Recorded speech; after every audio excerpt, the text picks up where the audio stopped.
let's talk Cam Sutton. Gets suspended yesterday, 8 games. The Steelers are without their starting slot corner for the first half of the season. He will not appeal. He has waived his right to appeal.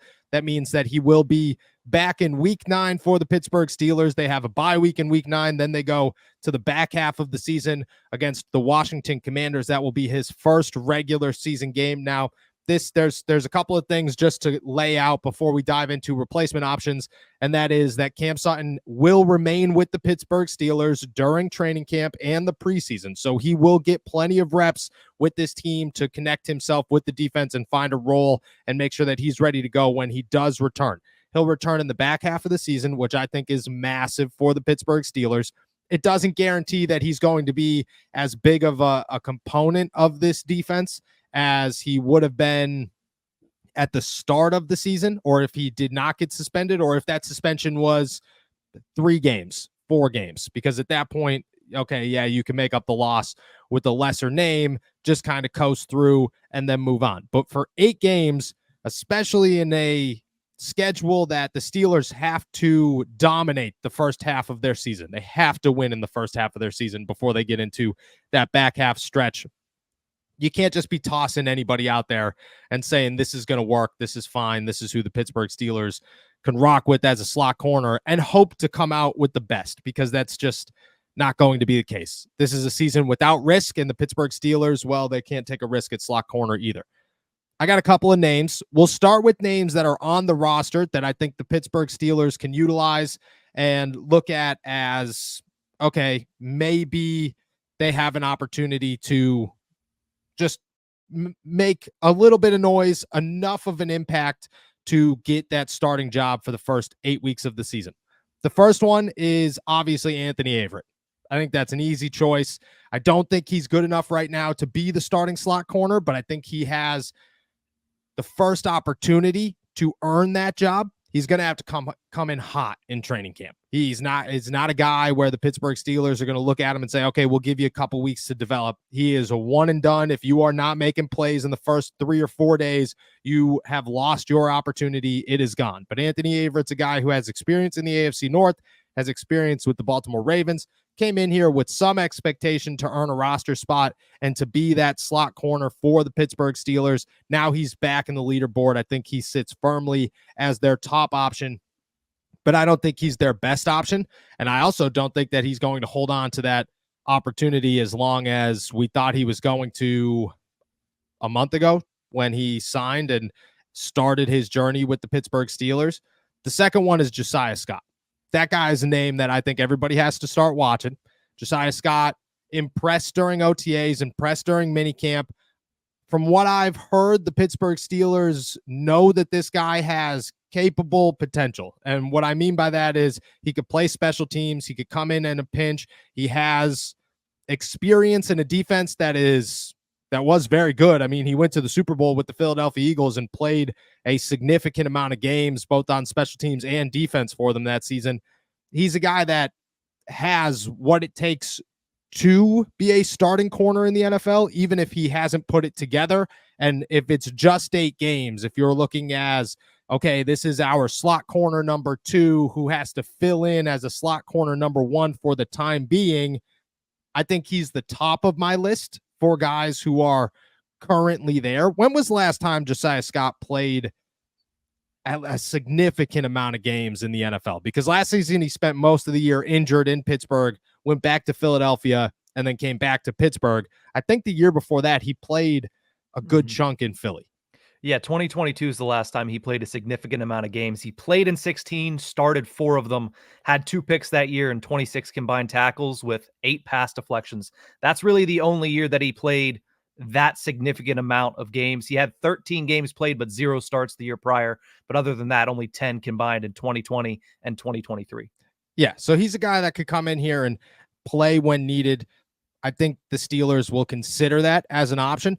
If we're going to take a guess at who makes the roster, who fills that role, where we stand right now without an outside signing, which I think an outside signing is very much so on the table. If we're going to look in-house, these are our top options. The Pittsburgh Steelers are going to pick from these guys. Josiah Scott should be the top of everybody's list. He's most likely to win that job.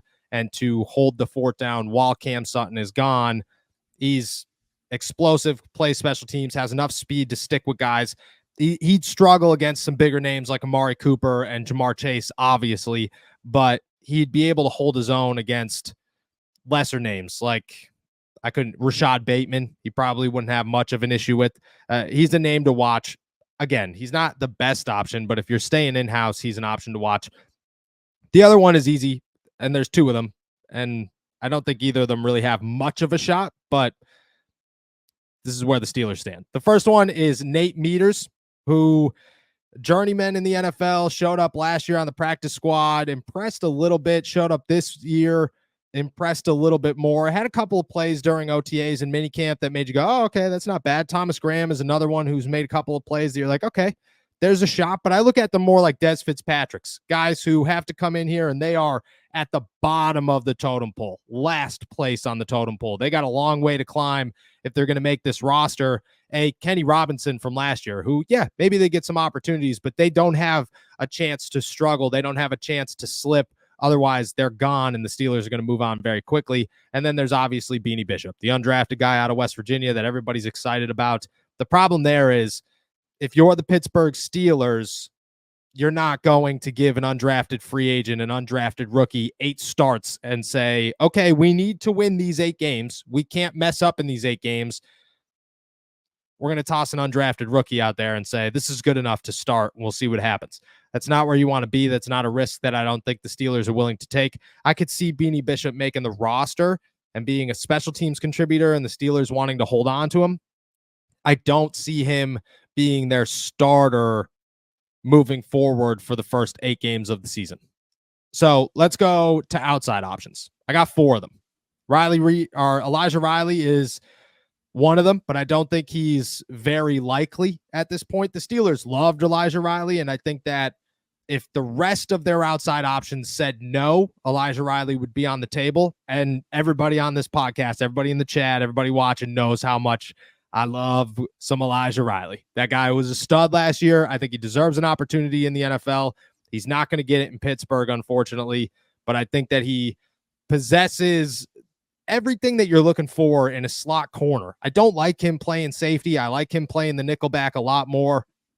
I think he'd work for 8 games, and he'd provide enough spark in 8 games where you're not struggling. He's a better option than Beanie Bishop and Anthony Averett and Nate Meters and Thomas Graham. He's a better option than all of those guys. He's not as good of an option as a name like Chandon Sullivan, who I think could be on the Steelers table as well. Played 1 year here, earned the starting job. I don't think he played terribly last year. I don't think he played great. I thought he was easily replaceable this offseason where you could go in there and find a better option. But the Steelers, they found one that's suspended for 8 games. So now they have to circle back and see what they have left.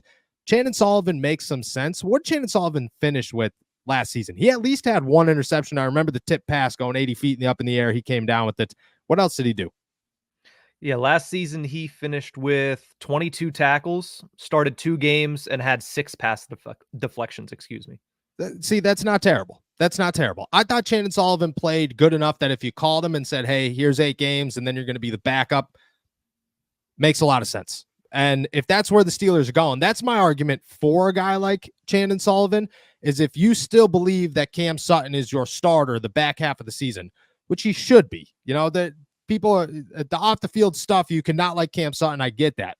Simply football wise, which is where the Pittsburgh Steelers are looking with all of this, where they have been looking with all of this, is that Cam Sutton is a very reliable slot corner. He's maybe one of the best slot corners in football. And, you know, that list, the guys in front of him, the Jalen Ramseys, those guys are head and shoulders plus another head and shoulders above Cam Sutton. But there's the tiers, and Cam Sutton's in a middle tier that is not bad, that you could look at and say that's a good piece to this defense and can remain a good piece to the defense. I also think Cam Sutton is a guy that you could sign to another 2-year deal after this season and see if he could be your long-term-ish slot corner. I think it makes sense. Chandon Sullivan allows you to keep that process in place without pushing the limits. That's my argument with Patrick Peterson, who is also on this list, is that you sign a guy like Patrick Peterson, who is probably the easiest option you could call and say, hey, come on, Pat, come back to Pittsburgh. You're going to be a starter the first 8 games of the season, and you have an opportunity to be a starter all year long. He's going to say yes. I don't think the Steelers are going to give him much money, but I don't think that they care. I don't think Patrick Peterson cares. He comes back, he starts, cool, great. Then you have Patrick Peterson for 8 games as a starter. He's not going to play bad. And Cam Sutton comes back and you want Cam to start, but now you got some issues because Patrick Peterson's a Hall of Famer. He's playing pretty well. Are you going to mess up the mojo, or are you going to toss Cam Sutton back in there or keep Patrick Peterson in there? I think that comes with a little bit of issues. Again, it's the most reliable option, but I do think it comes with a little bit of issues. I got 2 more names for you, but before I toss them out, when I talk about Pat P and Shannon Sullivan, you have a guy that can be reliable for 8 games and then you can bench him versus you have a guy who could be reliable for 8 games and then chances are if you're going to bench him, it comes with some response both from him and the fan base. What direction do you go? You go with whatever cornerback's going to be the best, and that might be through the entire 16 games. I mean, best case scenario, you bring in somebody that can play at the level that you expected Cam Sutton to play at, and then you have 2 of those guys to play in the slot, especially going into that back half of the season where it's a lot of AFC North football. And when it's not AFC North football, it's against the Philadelphia Eagles, who are a smash mouth team, especially up front. It's against a Kansas City Chiefs team who, offensively is going to test your limits in the secondary. So if you bring in a guy like Shannon Sullivan simply just to hold down the fort for 8 games, sure, I guess that's all right. But if you believe Patrick Peterson is somebody that's going to be able to stay in the lineup more frequently once the return of Cam Sutton happens, then yeah, you go for that. I don't know if I believe that. I don't know if Patrick Peterson in the slot position is going to be able to be, a bona fide starter that once Cam Sutton comes back, you look at it and you say, oh, well, we can't take him out. I don't know if he just has that left in him, but I think if you're looking for an option, realistically, you want somebody that it's going to be harder to put Cam Sutton back in because this player has played well over the first 8 games. I like that. I like that response, which brings up 2 more options here. And I've seen names out there like, obviously, Stephon Gilmore, who doesn't play the slot. And I don't think you signed Stephon Gilmore to try to play the slot. Desmond Trufant, I believe, signed. And Darius Slay, I also believe signed. I could be wrong on both of those names. Darius Slay, I'm almost positive, is still in Philadelphia. But I don't think any of them. Desmond could play the slot, but I don't think the other 2 are options for the Steelers. My other name is Quan Williams. He's a slot corner, and he needs to stay healthy. But when he is healthy, he's good, and he's reliable. And if you could get him for 8 games and then say, hey, you're a backup, stay healthy, and work with Cam Sutton, I think that works because that's a guy that you could look at for all 16 or 18, 17 games of the season and be that name, that backup, that number 2, whatever, for the Pittsburgh Steelers. And then my third one is Ahkello Witherspoon, who I'm a big Ahkello Witherspoon guy, been a big Ahkello Witherspoon guy, remain. This guy deserves an opportunity in the NFL. He's always accepted whatever role you're going to toss at him. The Steelers loved Ahkello Witherspoon when he was here. If he could stay healthy, he would have been the guy that's running with Joey Porter Jr. He couldn't. They moved on. I understood all of it. He could come back. He could play the slot. He could play the outside. He's a dude who you could make him your cornerback 3, and he's still young enough that you feel good about the future of this guy.